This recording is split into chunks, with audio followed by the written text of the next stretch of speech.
சபையோர் அனைவருக்கும் வணக்கம். சின்ன படங்கள் ஜெயிச்சா மட்டும்தான் அந்த இண்டஸ்ட்ரி ஹெல்த்தியாக இருக்குது அப்படின்னு சொல்லுவாங்க. அதை எப்போவுமே மனசில் வச்சுக்கிட்டு தொடர்ந்து சின்ன படங்களுக்கு சப்போர்ட் பண்ணுற டைரக்டர் சுசீந்திரன் சார். நான் யார்கிட்டையும் ஏடியா ஒர்க் பண்ணல சார். படங்கள் பார்த்து தான் நான் படம் பண்ண கற்றுக்கிட்டேன். அப்படி நான் பார்த்த படங்களில் மிக முக்கியமான படம் வந்து நான் மகானல்ல. என்னோட ஆல் டைம் ஃபேவரட் சார் அது. நீங்கள் தொடர்ந்து அந்த மாதிரி படங்கள் பண்ணணும்னு ஆசைப்பட்றேன். ஒருவேளை நீங்கள் நான் மகானல்ல 2 பண்ணிங்கன்னா நான் தான் ஃபர்ஸ்ட் ஆளாக இருப்பேன் அதை பார்க்குறதுக்கு. ரொம்ப நன்றி சார். அண்டு ப்ரொடியூசர் சார், இந்த படத்தோட ப்ரொடியூசர். அதுக்கு முன்னாடி ப்ரொடியூசரை பற்றி பேசுறதுக்கு முன்னாடி நான் ஒரு 2 பேருக்கு தேங்க்ஸ் சொல்லணும். யாருன்னா ஆக்டர் பாபி சிம்மா சார். இந்த படத்துக்கு லாஸ்ட் மினிட்ல படத்தில் ஒரு ஹெல்ப் ஒன்று பண்ணார். அதுக்கு ரொம்ப ரொம்ப நன்றி சார். நான் உங்களுக்கு ரொம்ப பெரிய நன்றி கடன் பட்டிருக்கேன். அண்ட் இந்த படத்துக்கு வெளியிலேருந்து சப்போர்ட் பண்ண மக்கள் செல்வன் விஜய் சேதுபதி அவர்களுக்கும் என்னுடைய மனமார்ந்த நன்றி. நான் வந்து இதே சாலிகிராமத்தில் ஒரு பிரபலமான பிஸா ஷாப்பில் ஒரு பிஸா டெலிவரி பாயாக ஒர்க் பண்ணிகிட்டு இருந்தேன். அங்கேருந்து தான் இப்போ நான் டைரக்டர் ஆகியிருக்கேன். இந்த இடத்துக்கு வர்றதுக்கு காரணமாக இருந்த என்னுடைய நண்பர்கள், என்னோட ஆசிரியர்கள், என்னோட அண்ணன் செந்தில், இவங்க எல்லாருக்குமே நான் என்னுடைய நன்றியை தெரிவிச்சுக்கிறேன். அண்ட் நான் முதல்ல ஒரு ஆல்பம் சாங் பண்ணேன். அந்த சாங் மூலிமா தான் நான் சினிமாக்குள்ளே இன்ட்ரடியூஸ் ஆனேன். அந்த சாங்கை ப்ரொடியூஸ் பண்ண ப்ரொடியூசர் எஸ் காமாட்சி கனிமொழி அவர்களுக்கும் என்னோட நன்றி. அண்ட் இந்த படத்தோட ப்ரொடியூசர் என்னோட முதல் படம் தம்பிதுரை சார். தம்பிதுரை சார் எப்படின்னா, இந்த இந்த வெத்தலையிலேருந்து பித்தளை எடுப்பாங்க தெரியுமா, கேள்விப்பட்டிருக்கீங்களா? அது வந்து வேறு யாரும் இல்லை, அவர் தான். இந்த ஊரில் சந்தையிலலாம் வந்து பார்த்தீங்கன்னா துண்டு போட்டு உள்ள கையை விட்டு பேரம் பேசுவாங்க தெரியுமா? அதில் வந்து எக்ஸ்பர்ட் அவர். தலைவன் கையில் துண்டை எடுத்துட்டாருன்னா மாற்றவன் சத்தான், அந்த மாதிரி ஒரு ஆள். ஆனால் என்னென்னா, இதில் வந்து நல்லதும் நடந்திருக்கு, கெட்டதும் நடந்திருக்கு. நல்ல விஷயங்கள் நடக்கும்போது அந்த கிரெடிட் அவர் எடுத்துப்பார். கெட்ட விஷயங்கள் நடக்கும்போது அதில் என்ன மாட்டி விட்டுருவார். இது வந்து வழக்கமாக நடக்கிற விஷயம். இது வந்து எங்கே மாட்டி விட்டார் அப்படின்னா வந்து ராதாரவி சார்கிட்ட. அதாவது நான் வந்து இப்படி ஒரு கேரக்டர் இருக்குது சார், ராதாரவி சார் பண்ணால் நல்லாயிருக்கும் அப்படின்னு நான் வந்து சொல்லிட்டேன். இவர் வந்து துண்டை தூக்கிட்டு கிளம்பிட்டார். நான் வந்து என்ன நினச்சிக்கிட்டு இருக்கேன்னா, அவர் தலைவன் சும்மாவே ஸ்வாகு, வாயை திறந்தாலே செந்தமிழ், என்ன நடக்க போகுதுன்னே எனக்கு தெரியல, நான் ஃபோன் பண்ணி பேசுகிறேன்ப்பா அப்படின்னு சொன்னார்.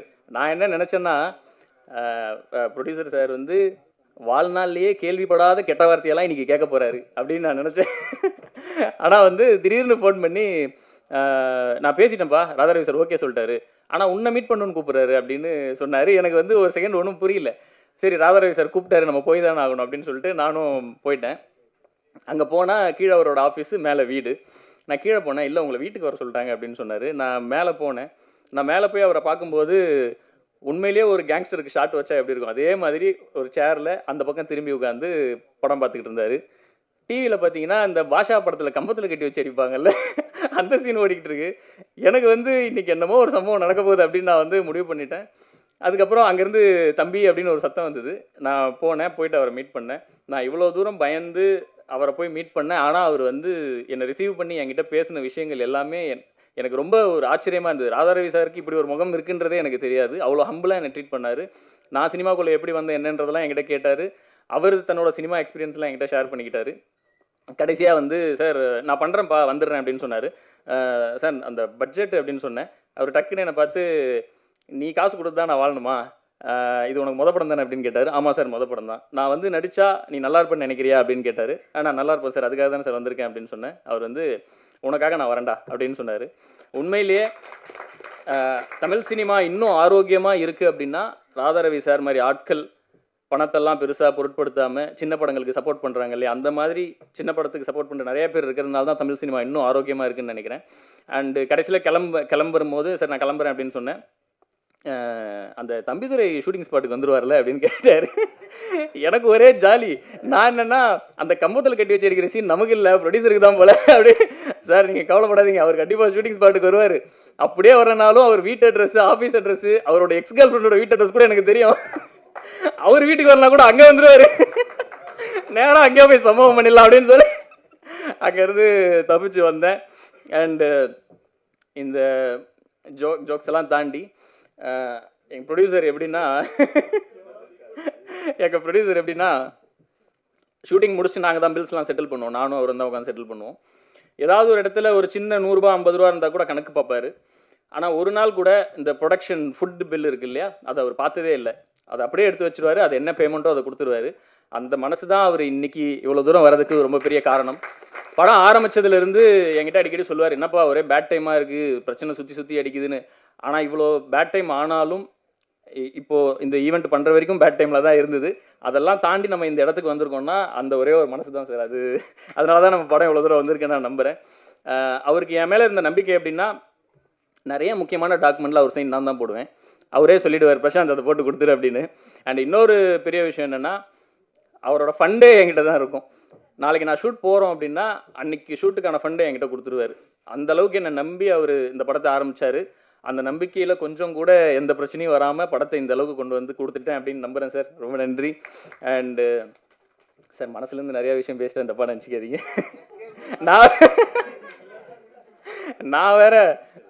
நான் வேணும்னு எதுவும் பேசல சார். நான் பாட்டுக்கு போயிட்டு வேற யாராவது வந்து உங்களை செஞ்சுட்டாங்கன்னா அப்புறம் எதுக்கு நான் இருக்கேன்? எங்கள் அண்ணனுக்கு நான் தான் செய்வேன். அண்டு இந்த படத்துடைய ஆக்டர்ஸ், தீனா டார்லிங், நம்ம வந்து நாள் ஃபர்ஸ்ட் டே ஃபர்ஸ்ட் ஷாட் அவருக்கு தான். ஃபர்ஸ்ட் ஷாட் ஷூட் பண்ணுறேன், 2 டேக்கு 3 டேக்கு 4 டேக்கு 7 டேக் ஆகிடுச்சு. 8வது டேக்கு வந்து ஒரு 70% நான் எக்ஸ்பெக்ட் பண்ண மாதிரி இருந்தது. டார்லிங் ஓகே போதும் அப்படின்னு நான் சொல்லிட்டேன். அவர் நேராக இறங்கி வந்தார். வந்துட்டு மானிட்டர் பார்த்துட்டு எனக்கு ஒரு 1 more அப்படின்னு சொன்னார். ஓகே பண்ணலாம் அப்படின்னு சொன்னோடனே அவர் போயிட்டு ஒரு பர்ஃபார்மன்ஸ் பண்ணார். நான் என்ன எதிர்பார்த்தனோ அதுக்கு மேலே ஒன்று கொடுத்தாரு. எனக்கு அப்போ தான் புரிஞ்சுது டைரக்டருக்கு என்ன வேணுன்றதை தெரிஞ்சுக்கிறதுக்காக அவர் 7 மாடுலேஷன் ட்ரை பண்ணாருன்றது எனக்கு அப்போ தான் தெரிஞ்சுது. ஸோ அந்த அளவுக்கு ஒரு டெடிக்கேட்டடான ஆர்டிஸ்ட் அவர். ரொம்ப thanks darling. And actor Abhishek, அவர் போயிட்டார். அவரும் இந்த படத்தில் ரொம்ப நல்ல விஷயங்கள் பண்ணார். அண்ட் ஆக்டர் ஷாரா சார் வந்து எப்படின்னா, நாங்கள் வந்து அவரோட கேரக்டர் பற்றி அவரே ரொம்ப தெளிவாக சொல்லிட்டார், நான் சொல்ல வேணாம்னு நினைக்கிறேன். ஆனால் என்னென்னா, அவரோட கேரக்டருக்கான சீன்ஸ் இருக்குல்ல, அந்த சீன்ஸ்லேயே ரொம்ப பீக்கஸ்ட் சீன் ஒன்று இருக்குது. அந்த சீன் வந்து நம்ம ஷூட் பண்ணணும்னா இந்த கதைக்குள்ளே ட்ராவல் பண்ணியிருக்கணும், எல்லோரும் ஆல்ரெடி நிறைய மிங்கிள் ஆகிருக்கணும். எங்களுக்கு அதுக்கான வாய்ப்பு கிடைக்கல. ஃபஸ்ட்டு டே நான் ஷூட் பண்ண ஃபஸ்ட்டு சீன் வந்து அவருக்கு அந்த சீன் தான். இப்போ எனக்கு அது ஒரு சின்ன தயக்கம் இருந்தது, இது எப்படி நம்ம பண்ணிட முடியும் அப்படின்னு இருக்கும்போது ஒரு 5 நிமிஷம் ஸ்கிரிப்ட் பேப்பர் வாங்கிட்டு போய் பார்த்துட்டு வந்து நான் ஆக்ஷன் சொல்கிறேன், நான் என்ன எக்ஸ்பெக்ட் பண்ணணும் அதுக்கு மேலே ஒரு பர்ஃபார்மன்ஸ் ஒன்று கொடுத்தாரு. எனக்கு ஒரு செகண்ட் அதில் என்ன பேசுறதுனே தெரியல. இதுதான் அந்த எக்ஸ்பீரியன்ஸ்டான ஆர்டிஸ்ட் இருக்கும்போது நம்ம எவ்வளோ கம்ஃபர்டபுளாக நம்ம இருக்கிறோம் அப்படின்றது வந்து எனக்கு அன்றைக்கி தான் ஃபீல் ஆச்சு. ரொம்ப thanks brother, thank you very much. And Arjay இந்த படத்துக்காக ரொம்ப வெயிட் லாஸ்லாம் பண்ணி ரொம்ப ஃபிசிக்கலாக ரொம்ப நிறைய ஸ்ட்ரகிள் பண்ணார். அவருக்கு என்னுடைய நன்றி. அண்ட் ஜெயக்குமார் சார், நம்ம ஸ்டார்டிங்கில் நிறையா விஷயங்கள் பேசணும், நடுவில் கொஞ்சம் டைம் ஆகிடுச்சு, பேச முடியல, அதனால் நீங்கள் வந்து தப்பாக நினச்சிக்காதீங்க. ஆனால் பழைய விஷயங்கள் நான் எதுவுமே மறக்கலை. அன்றைக்கி கேரவனில் நான் கூட பார்த்துட்டேனே, அதெல்லாம் கூட மறக்கலை. ரொம்ப நன்றி சார். சார் சரத், அது அப்புறம் சொல்கிறேன். ஆக்டர் சரத் ரவி பிரதர், நான் இந்த படத்துக்கு காஸ்ட் பண்ணும்போது என்னை தவிர எல்லாரும் அவருக்கு அகைன்ஸ்டாக இருந்தாங்க. ஏன்னா இந்த கேரக்டரை இவரால் பண்ணிட முடியுமா அப்படின்னு ஒரு விஷயம் ஒன்று இருந்தது. பொதுவாகவே இங்கே இண்டஸ்ட்ரியில் வந்து ஒரு வில்லன் அப்படின்னா வந்து நல்லா பல்காக ஹைட் அண்ட் வெயிட்டாக இருக்கணும் அப்படின்னு ஒரு எண்ணம் இருக்கும். எனக்கு அதில் உடன்பாடு இல்லை. ஏன்னா படம் ஃபுல்லாக கேங்ஸ்டர்ஸ் எல்லாரும் அப்படி தான் இருக்காங்க. எனக்கு ஒரு கேரக்டராவது கட் பண்ணி கான்ட்ராஸ்டாக பண்ணணும்னு எனக்கு ஒரு ஐடியா இருந்துக்கிட்டே இருந்துச்சு. நிறைய பேர் அதை பண்ணி ப்ரூவ் பண்ணியிருக்காங்க. ஃபகத் ஃபாசில் சார்லாம் நிறைய பண்ணிட்டாரு. அப்படி இருக்கும்போது நான் அப்படி ஒன்று ட்ரை பண்ணணும் அப்படின்னு நான் நினச்சேன். அது நான் எதிர்பார்த்ததை விட அவர் ரொம்ப நல்லா பண்ணி கொடுத்தாரு. அண்ட் இன்னொரு விஷயம், சரத் ரவி பிரதர் வந்து, சரத் ரவின்னு சொன்னால் நிறைய பேருக்கு தெரியுமான்னு தெரில, ஆனால் இந்த படத்தில் நான் வந்து அவருக்கு ஒரு பேர் ஒன்று வச்சுருக்கேன். படம் முடிச்சுட்டு வந்ததுக்கப்புறம் கண்டிப்பாக எல்லாரும் நீங்கள் அந்த பேரை சொல்லி தான் கூப்பிடுவீங்க. அப்படி கூப்பிட்டீங்கன்னா நான் ஜெயிச்சிட்டேன்னு அர்த்தம். ரொம்ப நன்றி பிரதர். அண்டு ஹீரோயின் சாரா, இவங்களை பற்றி நான் ரொம்ப பேச முடியாது. அவங்க சொன்ன மாதிரி தான் ரொம்ப பெக்யூலியரான கேரக்டர். படத்தில் இந்த ஃபர்ஸ்ட் ஹாஃபை ஹோல்ட் பண்ண போகிறது இவங்க தான். ஒரே ஒரு விஷயம் மட்டும் சொல்கிறேன் அவங்கள பற்றி. நீங்கள் உலக சினிமா பார்க்குற ஆட்களாக இருந்தால் இந்த கேரக்டர் ஈஸியாக கனெக்ட் ஆகும். ஆனால் உள்ளூர் படங்கள் பார்க்குற ஆளாக இருந்தால் கொஞ்சம் காம்ப்ளிகேஷன் தான் அது. இது நான் ஏன் சொல்கிறேன்றது நீங்கள் இப்போ புரியாது. நீங்கள் படம் பாருங்கள், பார்த்துட்டு நீங்களாக வந்து அப்போ புரியல இப்போ புரியுது, அந்த மொமெண்ட் உங்களுக்கு வந்து கிடைக்கும். Thank you Sara. And Anandraj brother, thank you very much. இந்த படத்தில் நீங்கள் பண்ண சப்போர்ட்ஸ் ரொம்ப நன்றி பிரதர். நான் வந்து முதல்ல அவருக்கு ஸ்டோரி சொல்லலான்னு போனப்போ ஒரு டப்பிங் ஸ்டுடியோக்கு போன உடனே அவர் என்ன நான் சொல்கிறதுக்கு முன்னாடி அவர் முதல்ல சொல்லிட்டாரு, தம்பிதுரை சார் ப்ரொடியூஸ் பண்ணிட்டாரு, பிரசாந்த் நீங்கள் டைரக்ட் பண்ணுறீங்க, நான் நடிக்கிறேன், நீங்கள் வந்து கால் ஷீட் எப்போன்னு மட்டும் சொல்லுங்கள், உங்களுக்கு விருப்பம் இருந்தால் ஸ்டோரி சொல்லுங்கள் அப்படின்னு சொல்லிட்டாரு. எனக்கு வந்து உண்மையிலேயே ரொம்ப சந்தோஷமாக இருந்தது brother. Thank you very much. And finally படத்துடைய ஹீரோ லிங்கா. நீங்கள் தான் பிரதர் ஹீரோ. என்னன்னா இப்போது பொதுவாக ஒரு படம் காஸ்ட் பண்ணும்போது ஹீரோ காஸ்ட் பண்ணுவாங்க, ஹீரோயின் காஸ்ட் பண்ணுவாங்க, அதுக்கப்புறம் மற்ற கேரக்டர்ஸ் எல்லாம் காஸ்ட் பண்ணுவாங்க. நம்ம படத்தில் அப்படியே அது ஆப்போசிட். நான் எல்லா கேரக்டர்ஸையும் காஸ்ட் பண்ணி முடிச்சிட்டேன். ஃபைனலாக இந்த மங்காத்தா டீமில் அஜித் சார் வந்து சேருவார்ல, அப்படி இந்த தாவூத் டீமில் வந்து சேர்ந்தது தான் வந்து நம்மளுடைய லிங்கா. இவர் ஃபஸ்ட்டு இவர் இந்த கேரக்டர் பண்ண முடியுமா அப்படின்னு நான் ரொம்ப யோசிச்சிட்டே இருந்தேன். ஏன்னா அவர் எல்லா படத்துலையும் போலீஸாகவும் ஒரு வில்லனாகவும் நடிச்சிட்டாரு. இதில் வந்து ஒரு பக்கா இன்னோசென்ட் கேரக்டர். இன்னோசென்ஸ்னா எப்படின்னா, இப்போ நம்ம ரோட்டில் போகிறோம், ஒரு ஓரமாக ஒரு சின்ன குடி இருக்கும், அது ஒரு சாதாரணமாக இருக்கும், அதை நம்ம எல்லாரும் கடந்து போயிடுவோம். கண் பார்வை இல்லாதவங்க கூட அது சேஃபாக கடந்து போயிடுவாங்க. ஆனால் அந்த குடியில் விழுறதுக்குன்னு ஒருத்தன் பிறந்திருப்பான் தெரியுமா, அப்படி ஒரு கேரக்டர் தான் வந்து அவர் பண்ணுற கேரக்டர். ஆனால் அவர் ஷூட்டிங் ஸ்பாட்டுக்கு போகிறதுக்கு முன்னாடி 10 நாள் நம்ம ஆஃபீஸ்க்கு வந்துடுவார். டெய்லி எனக்கும் அவருக்கும் இந்த குரூப் டிஸ்கஷன் தான் நடந்துகிட்டு இருக்கோம். டெய்லி நாங்கள் ஸ்கிரிப்ட் படிப்போம், நிறையா டிஸ்கஸ் பண்ணுவோம். இந்த கேரக்டர் அவர் வாங்கிக்கிறதுக்கு அவர் எடுத்த ஸ்டெப் வந்து எனக்கு ரொம்ப பிடிச்சிருந்தது. அண்டு நானும் அவரும் எங்கே கனெக்ட் ஆனோம் அப்படின்னா வந்து ப்ரொடியூசர் பாயிண்டில். நான் எங்கேயுமே ஷூட்டிங் ஸ்பாட்டில் ஒரு ரூபா கூட வேஸ்ட் ஆகக்கூடாது அப்படின்னு நான் நினைப்பேன். அந்த எண்ணம் அவருக்கு இருந்தது. எப்படின்னா, எண்ணூரில் ஒரு இடத்துல ஷூட் பண்ணிகிட்டு இருக்கோம். அங்கெல்லாம் ப்ரொடக்ஷன் ஃபுட்டெல்லாம் வராது. அங்கே வந்து ஒரு சின்ன ஹோட்டல், ஒரு அக்கா கடை இருக்குது. ஒரு 50 ரூபா தான் ஒரு மீல்ஸ், அவ்வளோதான். இது நாங்கள் வந்து எல்லோரும் சாப்பிட்டுக்கிட்டு இருக்கோம். நானும் அவரும் உட்காந்து சாப்பிட்டுட்டு இருக்கும்போது மேலே ஒரு மரம் இருந்தது, சாப்பிட்றாரு. இந்த பிளேட்டை தாண்டி கீழே கொஞ்சம் இலை இருக்கும்ல, அதில் வந்து ஒரு காக்கா வந்து போட்டுச்சு. சாப்பாட்டில் விழலை, அந்த சைடில் தான் இருக்குது. பட் இருந்தாலும் நம்ம அதுக்கு கம்ஃபர்டபுளாக இருக்காதுல்ல. நான் வந்து சொல்லிட்டேன், பிரதர் இதை வச்சுருங்க பேசாமல், நம்ம வேறு வாங்கிடலாம் அப்படின்னா. இல்லைங்க, இதுக்காக எங்கள் ப்ரொடியூசருக்கு தேவையில்லாமல் ஒரு 50 ரூபா அப்படின்னு சொன்னார். உண்மையிலேயே ப்ரொடக்ஷனுக்கு ஒரு 50 ரூபா வேஸ்ட் ஆகக்கூடாதுன்னு ப்ரொடக்ஷனுக்கு ஒரு 50 ரூபா வேஸ்ட் ஆகக்கூடாதுன்னு காக்காவோட கலந்து சாப்பிட்ற மனசு இருக்குல்ல, அதுதான் கடவுள்.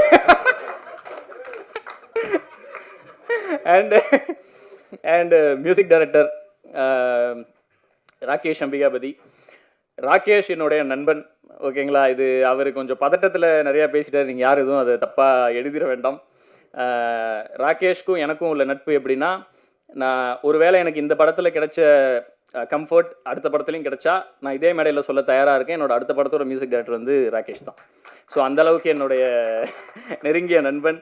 அண்டு அவர்கிட்ட எனக்கு ஒரே ஒரு பிரச்சனை தான் இருந்தது. என்னென்னா, இந்த படம் நாங்கள் எடிட் பண்ணி முடிக்கும்போது கரெக்டாக அவருக்கு மேரேஜ். நான் அவுட் கொடுக்குறேன், அவர் மேரேஜ் இன்விடேஷனை கொடுக்குறாரு. நான் வந்து எனக்கு திடீர்னு மைண்ட் என்ன போயிடுச்சுன்னா, நம்ம ஒரு லவ் மூவியோ இல்லை ரொமான்டிக் மூவி பண்ணியிருந்தா ஓகே, இந்த டைமில் ஒர்க் அவுட் ஆகும். அட்லீஸ்ட் ஒரு 3 மாதத்துக்கு அப்புறம் கொடுத்தா கூட இந்த அடிதடியெல்லாம் ஒர்க் அவுட் ஆகும் அப்படின்னு யோசித்தேன். ஆனால் வந்து கரெக்டாக அதை வாங்கிக்கிட்டு எனக்கு அவர் கொடுத்த அவுட்டு, நான் அந்த ஃபஸ்ட் டைம் அவர் எனக்கு கொடுத்த ஃபஸ்ட் டிராஃப்டை பார்க்கும்போது அவர் வீட்டில் எவ்வளோ அடி வாங்கினாருன்றது எனக்கு இங்கே தெரிஞ்சுது. Thank you brother, thank you very much. And lyricist Arun Bharathi அண்ணன், அவருடைய 100வது பாடல் என்னோட படத்தில் இருக்கிறது எனக்கு மிகப்பெரிய சந்தோஷம் அண்டு பெரிய பெருமை எனக்கு. அவரோட 50வது பாடல் நான் தான் பண்ணேன். அண்ணன் உங்களோட 150 நான் தான் பண்ணுவேன், 200 நான் தான் பண்ணுவேன்.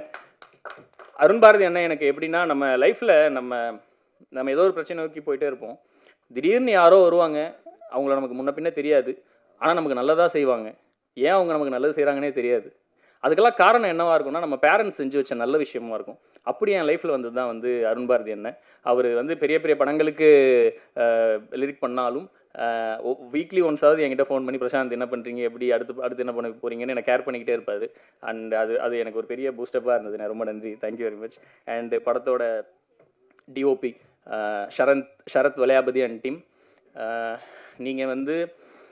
நீங்கள் ஒரு கேமராமேனாக ஒர்க் பண்ணதை மீறி பர்சனலாக இந்த படத்துக்கு நிறைய இன்புட் கொடுத்தீங்க, நிறைய விஷயங்கள் நீங்கள் பண்ணீங்க.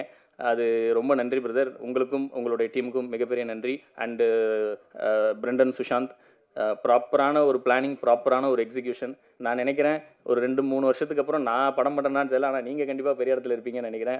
ஐ wish you all the best brother. And இந்த படத்தோட sound design, editor Sathish, and Chandru colourist, VFX Vetri, இவங்க எல்லாருக்குமே என்னோட நன்றி. உங்களோட எஃபர்ட் வந்து படத்தில் பார்க்கும்போது எல்லாருமே ஆல்ரெடி சொல்லிட்டாங்க. And mixing engineer Raja, Raja வந்திருக்காரான்னு தெரில. இருக்காரா? Yes brother. நான் மாலை போட்டிருக்காரு. பட் நான் வேறு அவரை பற்றி நான் வேறு மாலை போட்டிருக்காருன்னு நம்பிடாதீங்க அவரை. நான் வந்து முதல்ல அவரை மீட் பண்ணது வந்து ஒரு பார்ட்டியில். அன்னைக்கு அன்னைக்கு அவரோட மிக்சிங் திறமையை நான் பார்த்தேன். அன்னைக்கே முடிவு பண்ணிட்டேன், தாவூத் அவர் தான் மிக்ஸ் பண்ண போகிறாரு அப்படி. Thank you brother, thank you very much. And இந்த படத்தில் வந்து 2 ப்ரொடக்ஷன் கண்ட்ரோலர்ஸ் எனக்கு கொடுத்தாங்க. ப்ரொடியூசர் வந்து 2 ப்ரொடக்ஷன் கண்ட்ரோலர்ஸ் கொடுத்தாங்க. ஒன்று வந்து அஜய், இன்னொன்று வந்து முத்துன்னு ஒருத்தர் இருக்காரு. இவங்க 2 பேரும் எப்படின்னா அவங்க திறமைக்கு வந்து இங்கே இருக்க வேண்டிய ஆளே இல்லை. அவங்க எங்கே இருக்கணும்னா இந்த 2 பக்கம் சோஃபா போட்டு நடுவில் ஒரு மேடம் உட்காந்து பஞ்சாயத்து பண்ணுவாங்கல்ல, அந்த மாதிரி இடத்துல இருக்க வேண்டிய ஆளுங்க. பிரதர் கூடிய சீக்கிரம் நான் உங்களை பார்க்கணும்னு ஆசைப்படுறேன் brother. And PRO Bhuvan, thank you brother. Generous entertainments last மினிட்ல வந்து நம்ம டைப் ஆனோம். படம் ரிலீஸ் பண்ணுறோன்றதை தாண்டி நிறையா விஷயங்கள் நீங்கள் படம் ரிலீஸுக்கு நிறைய இன்புட்ஸ் கொடுத்தீங்க. ரொம்ப நன்றி. நம்ம தொடர்ந்து ஒர்க் பண்ணுவோம். And radio Mirchi Gayathri, Pavi, Sivasankari madam எல்லாருக்கும் ரொம்ப நன்றி. And trend music MD Raja Ramamoorthy and Usha, Jitesh and Hari எல்லாருக்கும் என்னோட நன்றி. அண்டு கடைசியாக ப்ரெஸ் அண்ட் மீடியா. ஒரு படம் ஒரு ப்ரொடக்ஷன் பண்ணி வெளியில் வருது அப்படின்னா அந்த ப்ரொடக்ஷன் அதில் நடிச்சிருக்கவங்க எல்லாரும் அவங்களுடைய அதிகபட்ச பணத்தையும் அதிகபட்ச செல்வாக்கையும் பயன்படுத்துவாங்க அந்த படத்தை ரிலீஸ் பண்ணுறதுக்காக. எங்ககிட்ட அந்த மாதிரிலாம் எதுவுமே இல்லை. எங்கள் ப்ரொடியூசர் பேக்கெட்லாம் ஆல்ரெடி ஓட்டே ஆயிடுச்சு. இதுக்கப்புறம் காசுன்னெலாம் கேட்டோன்னா வந்து கத்தி படத்தில் வர மாதிரி தண்ணிக்குள்ளே இறங்கி கூட்டத்தருக்குள்ளே பண்ணிப்பார் அந்த மாதிரி. அதனால் எங்களுக்கு வந்து பெரிய ஆளுங்களை வந்து அப்படி வந்து ப்ரொமோட் பண்ணி அந்த மாதிரிலாம் எங்களுக்கு யாருமே இல்லை. எங்களுக்காக வந்திருக்க சுசீந்திரன் சார் மட்டும்தான். அவருக்கு மிகப்பெரிய நன்றி. அண்ட் இப்படியெல்லாம் இருந்தாலும் நாங்கள் வந்து இந்த பணம் செல்வாக்கு இதெல்லாம் தாண்டி எங்ககிட்ட ஒரு 2 விஷயம் இருக்குதுன்னு நான் நம்புகிறேன். ஒன்று மக்கள், நான் ஆடியன்ஸை நம்புகிறேன். 2வது ஜனநாயகத்தின் கடைசி ஆயுதமான நீங்கள் பத்திரிகை. நீங்களும் மக்களும் நினச்சா எந்த ஒரு படத்தையுமே ஹிட் கொடுக்க முடியும் அப்படின்னு நான் நம்புகிறேன். அதை நீங்கள் நம்ம படத்துக்கும் பண்ணணும்னு நினைக்கிறேன். ஏன்னா நாங்கள் வந்து ரொம்ப சின்ன படம், அதனால் எங்களை வந்து ஊராம்பட்டு புள்ளியாக நினச்சி ஒதுக்கி வச்சிடாம உங்கள் வீட்டு சொந்த புள்ளியாக நினச்சி கொஞ்சம் பார்த்து பண்ணுங்கள். கடைசியாக ஒரே ஒரு விஷயம், செப்டம்பர் 12 நம்ம படம் ரிலீஸ் ஆகுது தாவூத். சேம் செப்டம்பர் 12 இன்னும் ஒரு சில படங்கள் ரிலீஸ் ஆகுது. Tunnel, blackmail, YOLO, bomb, Kayal, Kumara Sambavam, வேறு ஏதாவது படங்கள் விட்டுருந்தா மன்னிச்சிடுங்க. அந்த படங்களும் வெற்றி பெறுவதற்கு என்னுடைய மனமார்ந்த வாழ்த்துக்கள்.